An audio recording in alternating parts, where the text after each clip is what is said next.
L'Église de Christ a tout autant de puissance divine que Christ lui-même en avait sur la terre. Elle en a même plus encore, puisqu'à présent Jésus est sur le trône de la puissance.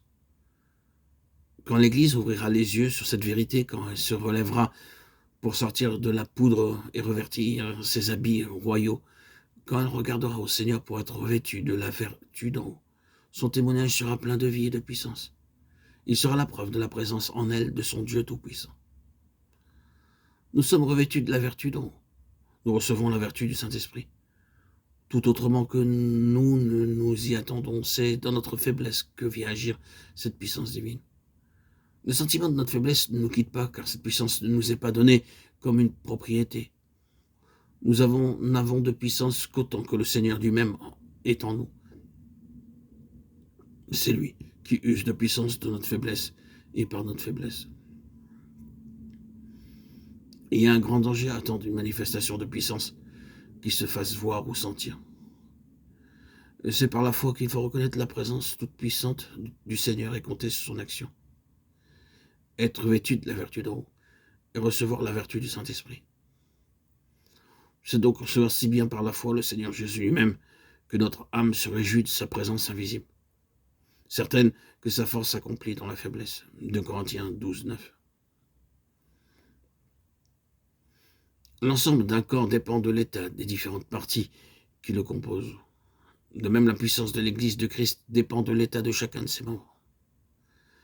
Le Saint-Esprit ne peut pas agir avec puissance sur le monde par le moyen de l'Église, à moins que tous les croyants ne se donnent entièrement au Seigneur pour être remplis par lui de son esprit. Travaillons et prions dans ce sens-là. Une puissance douée de volonté est prête à faire passer sa volonté dans la mienne en toutes circonstances. C'est donc à la volonté divine qui règne tout au fond de mon être que je dois me soumettre. Si je lui obéis avec déférence, elle agira par moi, me fera marcher par sa force. Je suis moi aussi un homme soumis à la puissance d'autrui.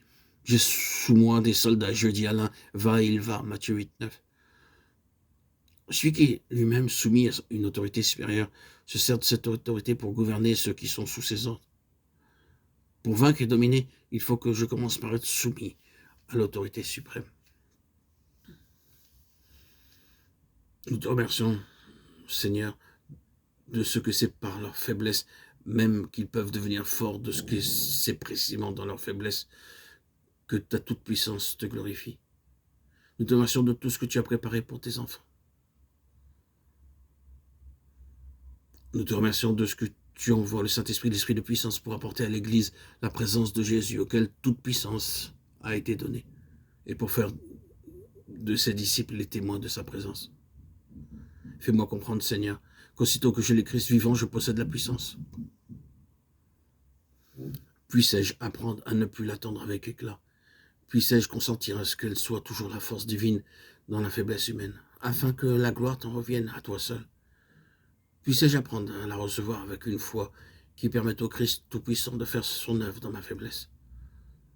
Puisse le Saint-Esprit manifester si puissamment en moi la présence de Jésus, que ce soit lui qui rende témoignage par moi. Oh, mon Père, je veux que tout mon être soumis à cette sainte puissance. Je veux que tout en moi obéisse à ses lois chaque jour et que tout le long du jour, je peux vivre de cette présence de l'Esprit.